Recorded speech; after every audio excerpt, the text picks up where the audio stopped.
Hello, everyone. You are tuned in to the Music Industry 360 podcast, your all access pass to all things music business. From insider secrets to essential resources, we've got you covered. I'm your host, Randall Foster, Chief Creative Officer at Symphonic. With us today is Sarah Janiszewski, Director of Industry Relations at Tidal. Tidal, of course, you all know this, you better know this, you should know this, is a fantastic DSP, one of my favorites, in fact. So I'm really excited to get into the details here with Sarah and learn more about what she does and about what we can all be doing to better up our chances of success on that platform and beyond. Sarah has got a fantastic background, though, and she comes to Tidal having previously worked with D'Angelo on his team, executing the Versus Presents, D'Angelo and Friends, which was, of course, was a massive success. Prior to that, she was a head of industry relations and marketing for Jammer, where she oversaw partnerships with major labels and artist teams, working with names like Ariana Grande and the Jonas Brothers. So she's got a wealth of knowledge to share with us. Sarah, thank you so much for joining us today. Thank you for having me. I'm excited to be here. Well, we're excited to have you, and I'm excited to learn. As I said, I'm a huge Tidal fan because I got into Tidal as a personal user because of the high def streaming, and it kind of just stuck, and I haven't left. Between that and the integrations with Serato as a recovering DJ, Tidal is a DSP that I really, really love. So I'm really interested to learn more about what you all have going on over there. But why don't you start us out? Give us a little bit about your background, kind of what led you to pursue this industry for a career, and even ultimately going to Tidal, as Director of Industry Relations. Yeah. So I don't think that there was ever a time that I didn't want to work in music in some facet. So I basically came out singing and as a child, I pursued that actually for a really long time. I spent all of, high school creating demos, really trying to pursue, music industry more on the artist side. I ended up having a pretty good opportunity when I was in college. And so when I was in college, I ended up leaving college to get to work with a producer who had some hits under him, Quincy Patrick. I auditioned to be in a girl group that quickly disbanded, and then he chose to work with a few of us just as solo artists.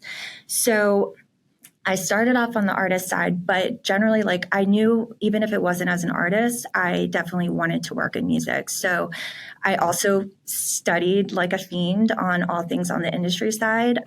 Even growing up in South Carolina, my aunt, she was the tour manager for the UK subs.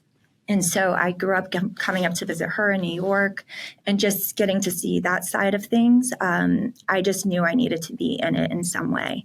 So fast forward to, I have this opportunity when I'm in college, and I left college for about a year and a half. And I was pursuing it. I was, working with a trainer in the studio, whole kit and caboodle, boot camp. And I ended up getting a letter from college saying that they changed my major. If I didn't go back within a certain period of time, I was going to lose credit. So I went back.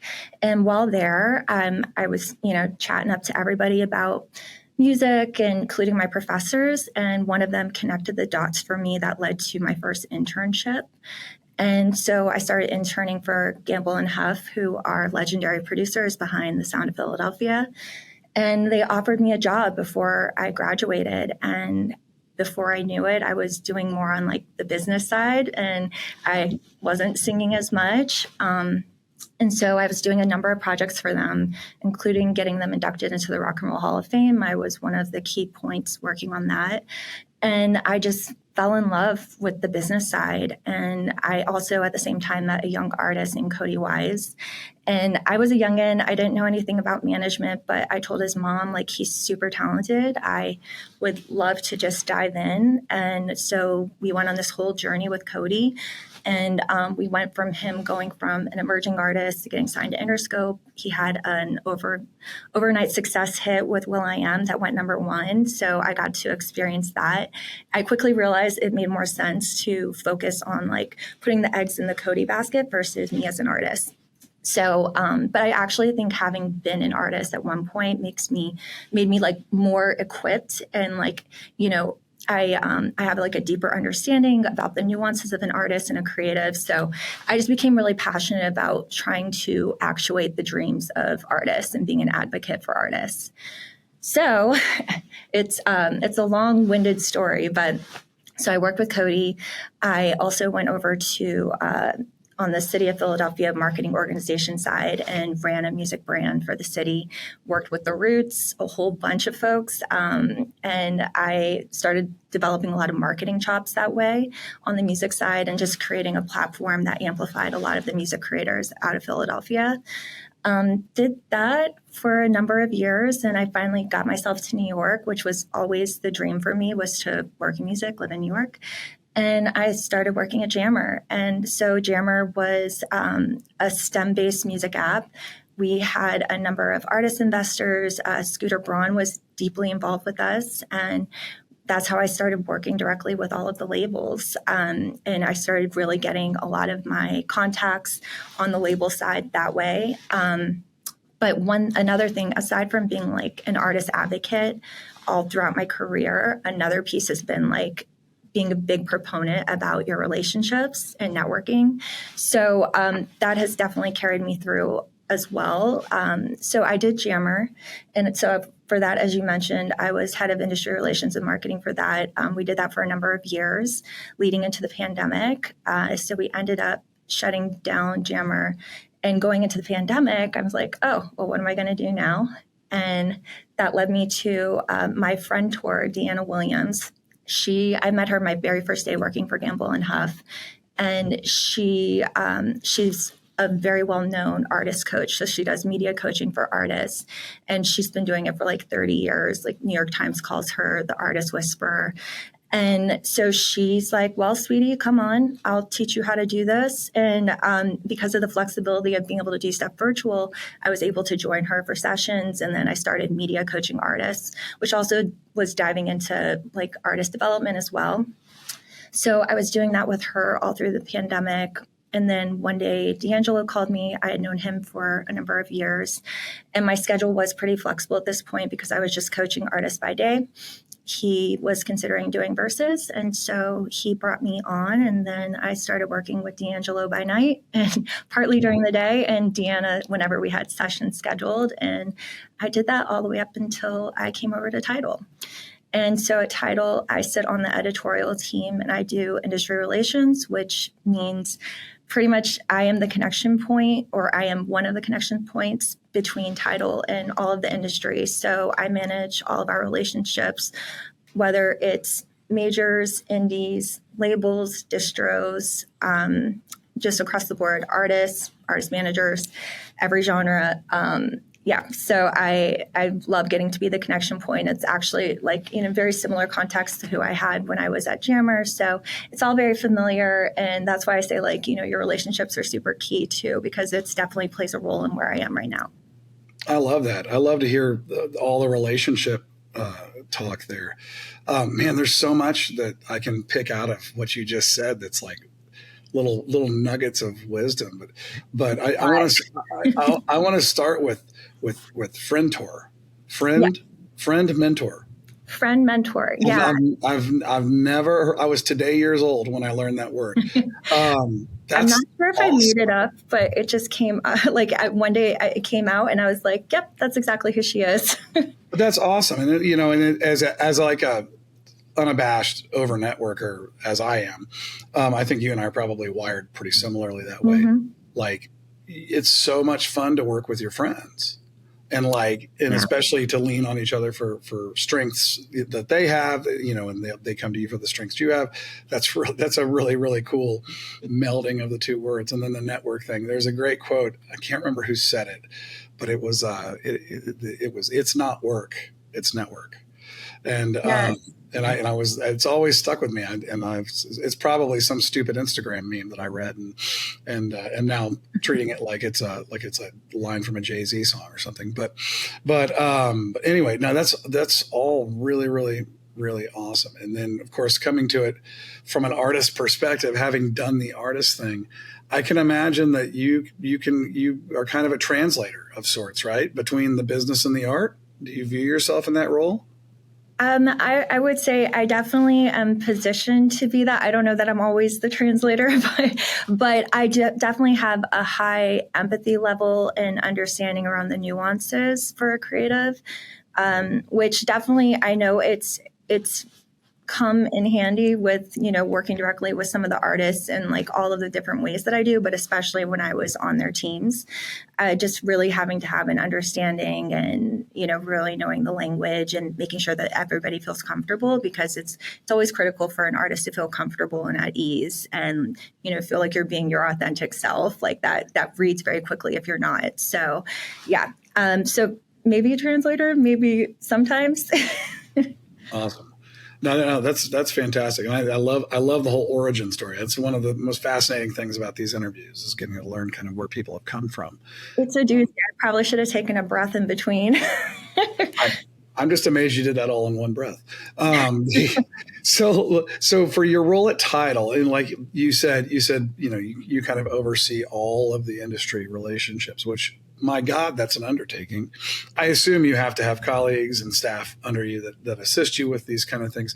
Can you talk to us a little bit more about your role? Like kind of what's your day-to-day look like? What's a day in the life of Sarah? A day in the life of Sarah. Well, as I said, there's a lot of relationships that I'm managing. So a lot of my day is filled with, as one of the connection points here is meeting with labels and distributors and artists and artist teams. So really getting a lot of like the face-to-face. It's, them pitching us pitching them around maybe specific campaigns we want to do. So if it's, more of like a label meeting or a distributor meeting, we're getting to hear about what their priorities are, which is also super helpful because I heard this stat last year, but which makes sense, but there's 100,000 songs delivered to us daily across all of the streaming services.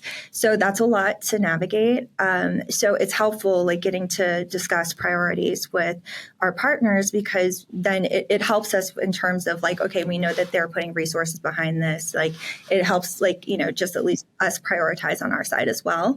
So listening to pitches, responding to pitches, that's definitely a big part. We also have a beautiful office in New York. And so a lot of my time these days is also having artists come through, getting actual face-to-face time with them for artist playbacks. We have this amazing listening room. You need to come through when you're in New York. But so we listen to music that's coming up with the artists. We get to know them. They get to know us. We discuss things that we could be doing together for upcoming projects, content capture, performances. So we definitely have been utilizing our space in New York a lot, which is one of our headquarters, certainly the one in the States. So it's a lot of that.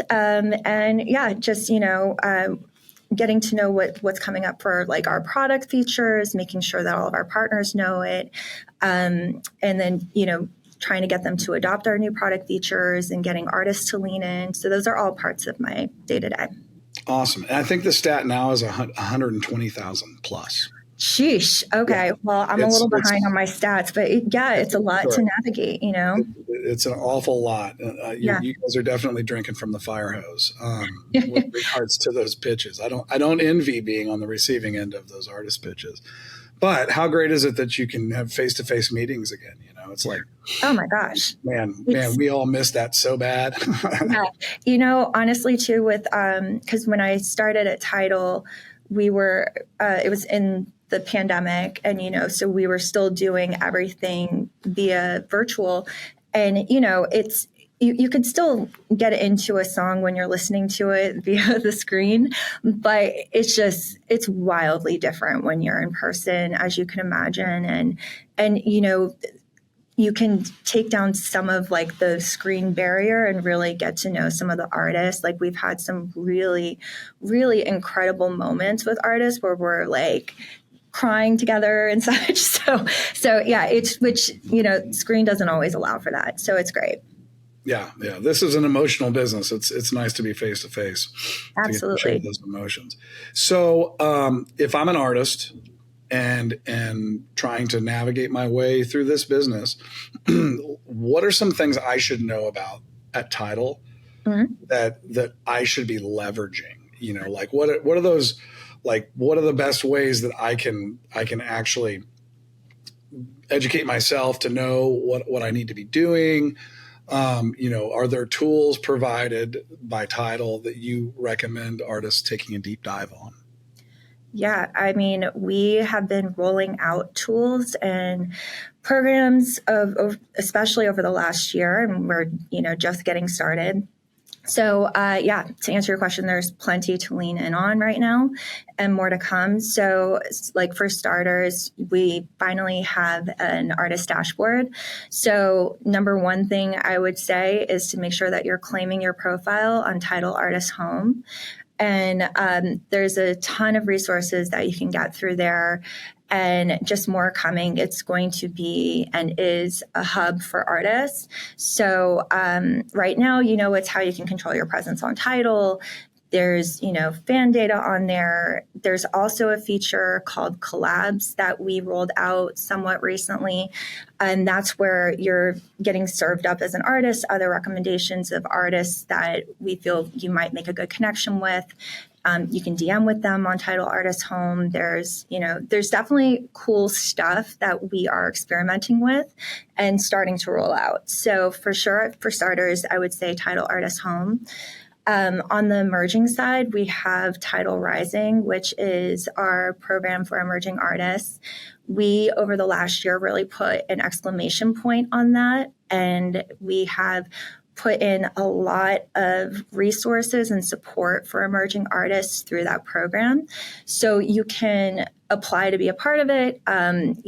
We have a team of artist relations folks, and also like with input from editorial around who is getting to be a part of the program. And we've always had Tidal Rising as playlisting on platform, but this is actually a program that has like amplified marketing, direct funding. We have all of these education tools and resources through it. We've been doing a lot of workshops through it as well. So we have virtual workshops. That's something, if you're just following us on Instagram, you can find out about, or once you sign up for Tidal Artist Home, then you should be getting messaging about it as well, I believe. But we are it was monthly. I think it's bi-weekly now for virtual workshops. And it is just like they're pulling some of us to come in and speak. We're pulling other experts to come in. And it's really valuable information for artists, and not just for how to work with Tidal, but how to make the most of your career. So those are definitely some starters. We have also a feature on platform called Live. And so it's more of a user facing feature, but as an artist, you can go in there under your Tidal account, and then it could be a fan engagement tool. We've been doing also artist takeovers of the Tidal account with it as a very easy fan engagement tool. So it's basically a shared listening experience. So fans can listen to your music in real time, whatever it is that you're playing. So you could do a curated playlist that supports the new single coming out that really helps storytell or your influences, or you could do a new album playback. So it's just a very easy listening experience. Fans can react with emojis as they're listening in real time to you playing. So there's definitely some things that you could be doing with Tidal. And like I said, it's just the beginning. We have a lot more in store. That's very cool. I'm always preaching to artists. We never hear anything from artists when things are going well, but when they don't get the coveted playlist, then we get blown up sometimes. And my first response is always, are you using the tools that they're giving you? Mm-hmm. The DSPs work really hard to build these great little infrastructures.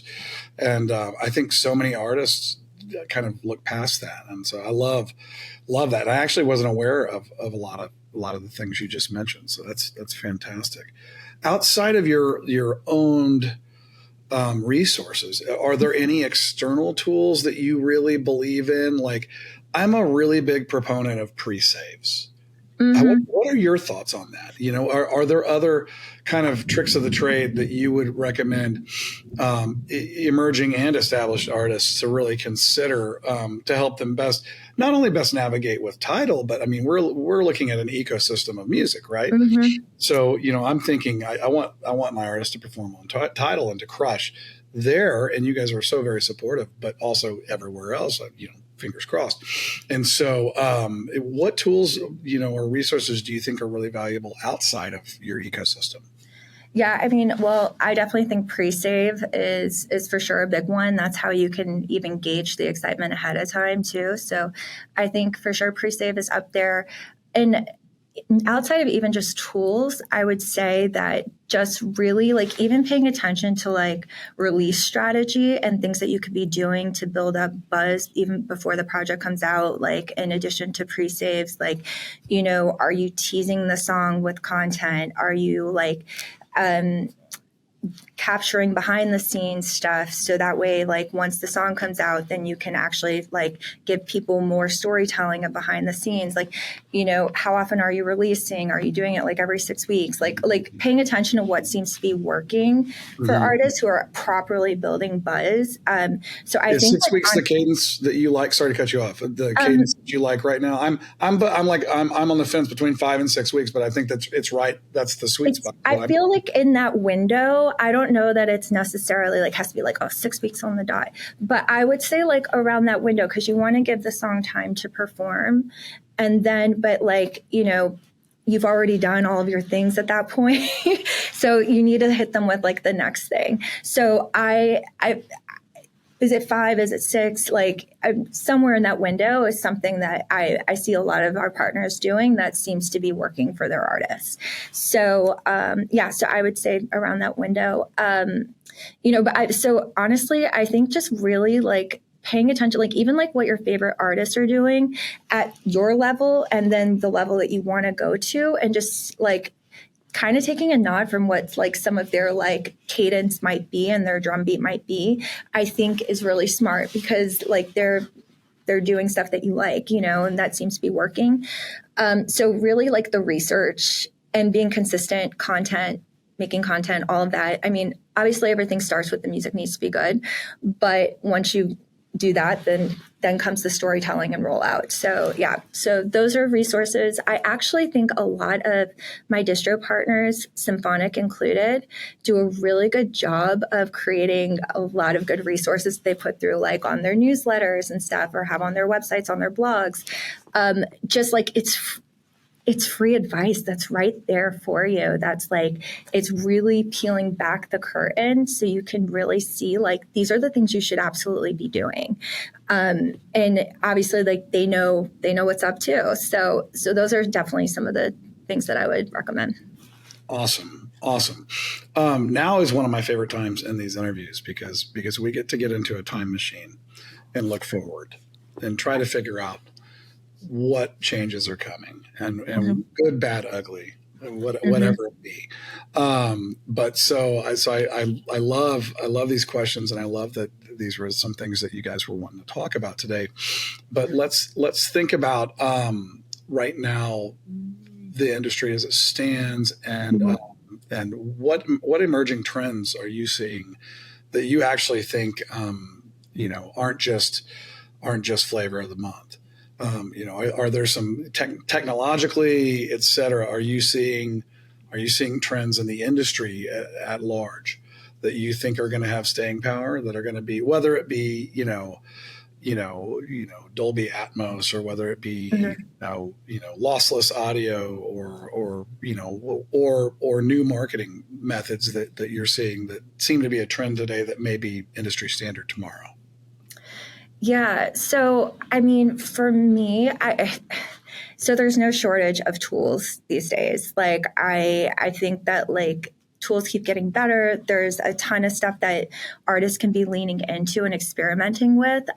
So like even from like my days when I was, working on trying to be an artist, I wish I had some of this stuff that's available now. Like there's so much out there, and like the accessibility. So I think, there's going to continue to be all of these areas for connection points with your fans. I always think it's going to be the artist to fan experience. So like really how to really cultivate a super fan, I think is really where at least I'm the most excited about what's happening.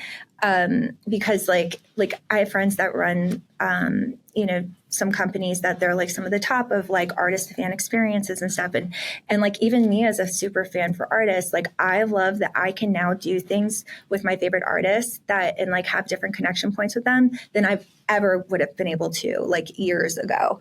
So I think like, really all of these tools that are coming through in terms of how to really nurture your fan base and how to then create a super fan out of that, I think it's such an untapped market too, and in a lot of ways as well. Like there's a lot of, I think, unrealized opportunity there. So for me, super fans, I'm always going to be a big proponent of that and how to really capture that and really get the most out of it. So you and your fans are having a great experience equally. There's definitely, I think, because of just like the nature of like internet and all this stuff and where things have been going, like there's just so much opportunity to create connection. Like even like all of the different ways that you can now like create a community with your fan base, like whether it's like texting and all of this stuff, like all of those things where it's like you have like the burner number and everything. Like I just think that there's a lot of stuff like that, and like the real key is how to really connect with your fans and grow a fan base. I think that's always going to be the key. No, absolutely. And I think the perception that a fan actually has access to you, Mm-hmm. whether they do or not, if we can keep them in that space, man, you have them captured. It's fan engagement is a big talking point for me, and so I think a lot of what you just said was right on point. Yeah, it's what it's all about, honestly. Well, at the end of the day, you're correct. I mean, like if they won't buy tickets, what are you doing? Like, yeah, exactly. I tell people all the time, like releasing music digitally is great, but that's really the flyer to the show. Like where you're going to make your money is live. Yeah, absolutely. And even, like even with merch and stuff too, like now, like artists actually making like one night only shirts that you're getting from that show, things that feel very unique and special to that moment that you had with them. Like all of that, I think is part of the way of where things are and where things should be going. It's really kind of pulling a little bit from hip hop culture, like limited edition merch drops. Oh yeah. Put a limited edition anything and boom, there you go. Yeah. The scarcity model at play. Mm-hmm. So that's awesome. So beyond, the current things that we're seeing trending that we think have staying power, do you have any predictions of what happens next? I mean, is Elon Musk going to put a little speaker in all of our heads? Where do we end up on our consumption of music? Oh man. I mean, I think that we're already seeing some stuff like like AI pins and things like that. Like, I think that there's just going to be probably just like a lot more opportunity for us to be like taking in music in all sorts of different ways. Like, like there's like glasses coming out that have audio and like all this stuff. So like, I think so you can experience music every which way. That certainly I'm excited to see where some of that goes. But yeah, I mean, I just, what's actually been more fascinating to me about like, I know like where things are going in 5 years from now, but like people are going like kind of like flipping it on the opposite. Like, I feel like there's also this whole nostalgia moment that's happening too.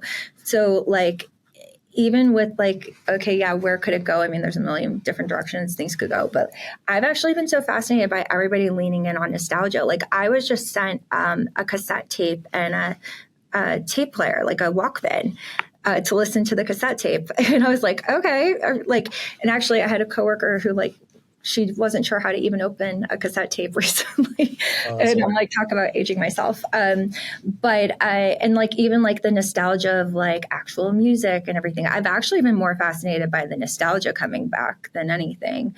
But yeah, in terms of the future, I just think that there's like a million different ways that can go. I do think like probably even like cooler like experiences you can do with your artist. I don't know. Maybe it's like hopping on like, one of the things going to the moon and you get a concert on the moon. Like, I don't know. Like, I think that there's just like a million ways that could go. But certainly I have been really interested in like this whole nostalgia moment coming back. Well, the nostalgia piece is crazy because those are the quickest growing areas of physical product right now. I mean, like vinyl sales are still stupid high. And the stat that blows my mind is, and I don't remember where I read this, but last year I read that over 50% of vinyl consumers do not own a turntable. See, that's awesome. So they're just collecting to collect? But they also maybe, and this is me being altruistic, maybe they realize that the most valuable thing you can do for an artist is buy their product. Truly. And maybe they're just playing into the economy around the artists that they love, which if that's the case, more power to them. I mean, we love to hear it and love to see it. Absolutely. Because, they're still going to stream. I mean, I've got thousands of records in my house and I still stream because I'm lazy. Like, I don't want to go every now and again, I'll do it. Every now and again, I'll take the vinyl out and dust it off and clean it. It's like a whole meditative like activity, right? Yeah. But like 9 times out of 10, I'm going to pull it up, digitally because I don't want to stand up because I'm lazy. Like, what are your takeaways from today? Well, Randall's lazy. We got this. But anyhow, that's why you need the whatever it is where you can just listen to music like just going like boop. Well, and on the nostalgia thing also, I'm going to the side here and we're almost out of time, but I'm going to tell a story anyway because I think it's awesome. I got an Instagram ad the other day for a company that makes a tape recorder that allows you to make mixtapes for your love interest, and then you can give them a tape and like a brand new Walkman, basically, so that they can listen to your mixtape. It's basically like, listen on Tidal, record what you're listening to on Tidal. It's like we used to do with the radio when we were kids. Oh my God. And you'd have to like race to hit record and anyhow, there's a whole age range of listeners right now who are just checked out. They're like, what are y'all talking about? Okay. All right. Back to the lecture at hand. Okay. So we've talked about a lot of opportunity and about a lot of awesome things coming in the industry. What's the biggest challenge? What's the thing that to you right now that like, we got to get this figured out? Like this, we got to overcome this. If we don't, it's going to be bad news bears. The biggest challenge. Well, that's a good question. I mean, for me, like for my day-to-day, the biggest challenge is that there's so much music. And as you told me, there's actually 20,000 more songs in a day getting delivered to us than I thought. So I think like the ability to cut through the clutter is always going to be a challenge, especially like given that like all of the new music coming at all times and all the like, and now artists and, future artists having so much accessibility in how to make music. I think that that's definitely going to always present a challenge on how to cut through. That's why, podcasts like this are really important because, you can get some of the info to help you cut through. But yeah, I think that that's really going to be like, if you want to have a career as an artist, like how do you make impact? So, and really, get your stuff on playlists, get the things going in your career, get the team, all of that. So I think, honestly, I really think, I mean, there's certainly a lot of challenges, but I do think that that's probably like really like the most challenging that's going to hit for most artists. Well, and that goes right back to your whole fan base thing, right? Yeah. I mean, I tell artists all the time, like the playlists are not the goal. Like that's the trophy you get after you won the race. Exactly. Winning the race means building a fan base who really cares about what it is that you're doing and will show up. Because if you have that, you're undeniable for playlist positioning. Exactly. And, like, and we pay attention to stuff like that, like that stuff does matter. But at the end of the day, it's like, that's really a big part of it. And that's the whole point. It's like you could be making music for yourself, but you're making it for consumption, for people. So you want the fan base. So yeah. So getting in a position where you can cut through the clutter and you're building the fan base. So like all of that, like, I mean, that to me is the beginning, the bread and butter of all of it. Like that's where it really all sits, and that's where the challenge is. That's where the win is, all of it. Thank you for saying that. I love these interviews because it's a reaffirmation. I'm like, am I really thinking about this right? Okay. Yeah. Yeah. We agree. We're good. Okay. This is the hardest question that I'm going to ask you all day long. Oh no. Who's your favorite current artist you're listening to and why? Okay. Well, on that nostalgia tip, I mean, I have to tell you, I am living for like the NSYNC reunion of it all, and like NSYNC, that there's a bidding war happening, supposedly for NSYNC for a tour, for a new music. I am living for it. So, yeah. And are they on repeat for me right now? Yeah, sure. They definitely are. That's a good one. I'll let you get away with that one because they're timely. There's a new Netflix doc about all that stuff. Oh right? Yeah, I was very seated for that last week when it came out. It's been very interesting, and actually, outside of NSYNC, there's a lot of other boy bands that have kind of bubbled up and have come back and said, "Whoa, we want to release some music now." And these are folks that were pre-digital. If you think about it, 2001, 2002. So we're actually working with a handful of them now, which is pretty exciting. No, I'm going to have to ask my folks on your team to send that to me. I will, as soon as I'm off, I will let my people know. Thank you. Speaking of letting our people know, you mentioned following Tidal on socials, especially Instagram, so you can pick up on all of those workshops and things like that. How do people follow your goings on? Are you online and a public representative of these organizations?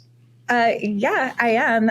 So if you definitely follow Tidal, but you could also follow me at Sarah Ann J, SarahAnnJ. Yeah, you can follow me. I'm on LinkedIn. I'm right out there. I'm in the mix on these interwebs. Shameless networker. Always networking. I love it.